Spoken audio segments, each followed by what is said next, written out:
Are you making these 4 mistakes which will kill your pitch? If the future of business means that you need to pitch to Americans, be able to follow the cultural codes, and do all of that in English like a pro, then this video is for you. Are you ready? Let's go. Hi, I'm Christina, founder of Business English with Christina, and I've helped dozens of companies already to successfully pitch their products at events in the USA and abroad. And this video is a part of a series that is going to help you dive deeply into how to create your personalized pitch. Before we get into the techniques, there's an article that I love. It's from entrepreneur.com, where a founder of a tech company goes to pitch an investor in Silicon Valley. I mean, classic story, right? So they started talking about their product and all of their details about it, like the technology. And you know what? That pitch, it didn't go well because the partner just looked bored, annoyed, distracted, and I mean, that pitch was all wrong. And you know what he actually said, like his exact words in reaction to the pitch that he just watched? I don't care about the products as much as you might think. Stop going on and on. I get it. What I care about is what you are building for me, the revenue, the opportunity for return. Ooh, I mean, can you imagine the pain in that moment? I mean, so if you don't talk about all of the technical details about how good your product is, what should you talk about first in your pitch? Well, the first thing that you want to talk about is your client's problem as they see it, why your solution can solve their problem, and why it's unique. Try something like this. There's a big change going on in the med tech industry. Some companies are going to win, and some companies are going to lose. Our software will help your company be one of the winners. See how intriguing that sounds? I mean, doesn't that make you want to listen to what's coming next? I mean, it makes me want to listen to it. So start with your client's problem because they want a solution.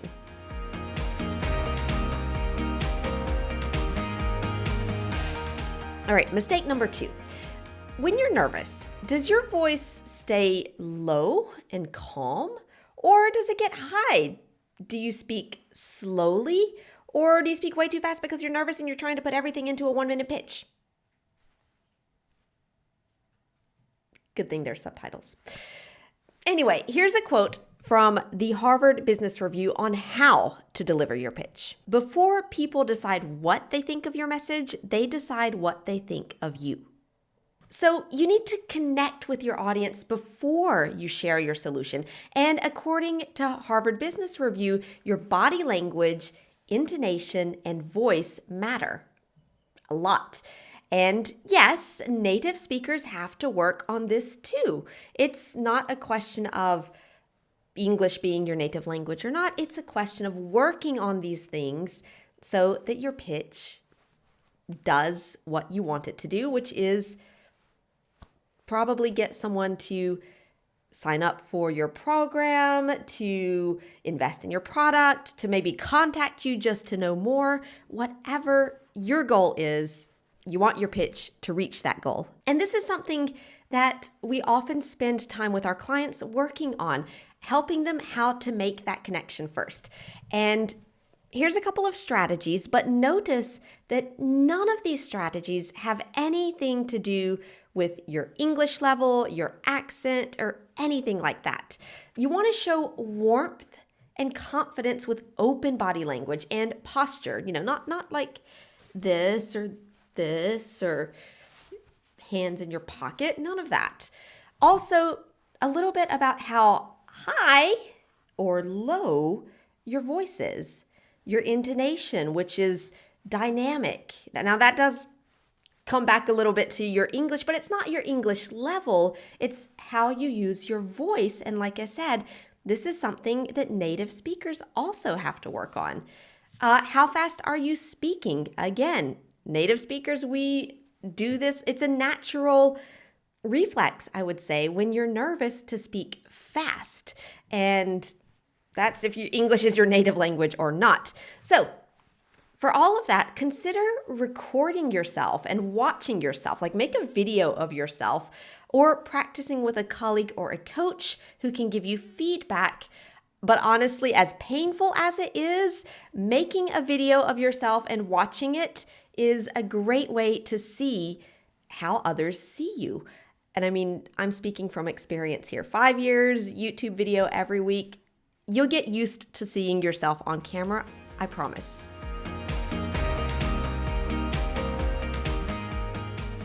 Mistake number 3 is trying to sound too smart.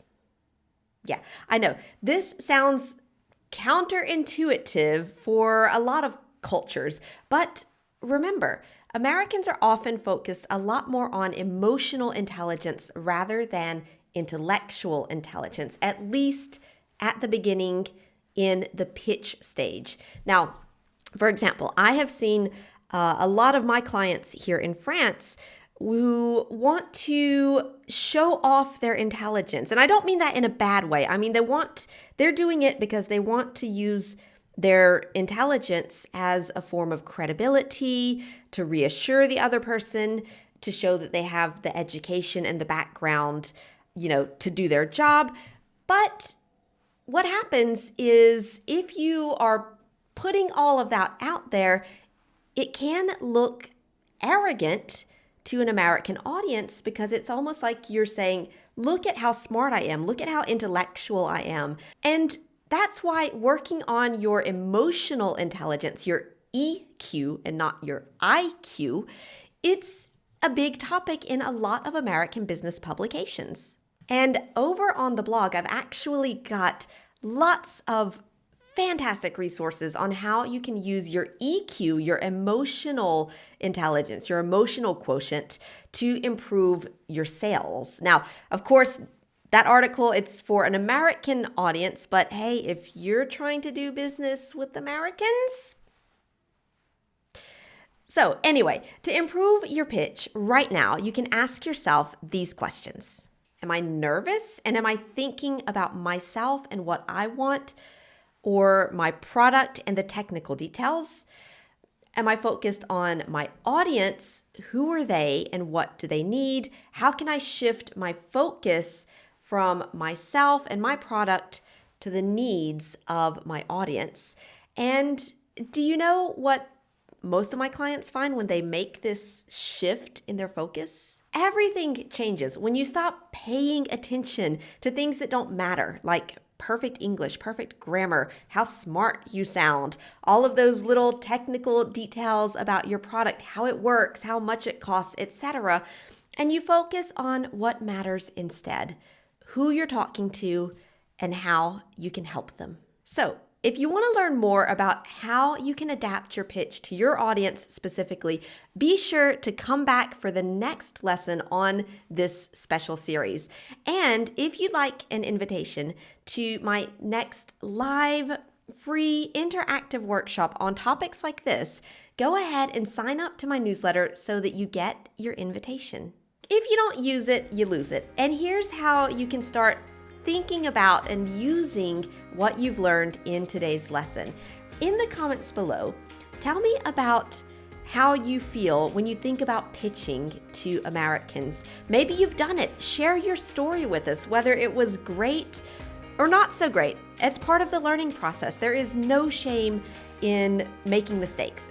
We all do it. It's how we learn.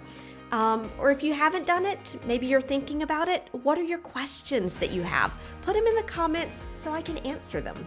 And if this lesson was helpful for you, there are 3 ways that you can let me know, and I would love to know.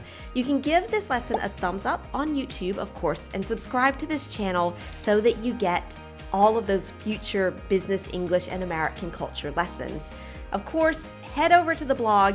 Go get those resources on pitching and your ultimate guide on pitching to Americans, and watch the next lesson, how to adjust your pitch to your audience. It's coming up next week, so I will see you soon.